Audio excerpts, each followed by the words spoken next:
Anggaran 50 juta itu rencananya akan cair pada 2023 mendatang dan dana tersebut bersumber dari bantuan pemerintah pusat melalui Kementerian Keuangan. Rencananya tiap kelurahan akan menggelar program sosialisasi, edukasi hingga pendampingan bagi pasien TB yang tengah berobat.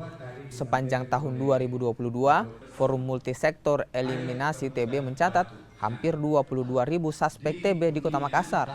Sementara kasus positif ditemukan 4.400 dengan Kecamatan Tamalate jadi yang terbanyak. Untuk tahun 2023 ya, pemerintah kota mengelontorkan dana sebesar 50 juta per kelurahan dari 153 kelurahan. Nah, ini tujuannya bagaimana kelurahan juga berpartisipasi terkait dengan capaian TB di Kota Makassar. Nah, sementara kita akan membahas kira-kira apa langkah-langkah yang harus dilakukan semua kelurahan agar menyamakan persepsi di 15 kecamatan 153 kelurahan.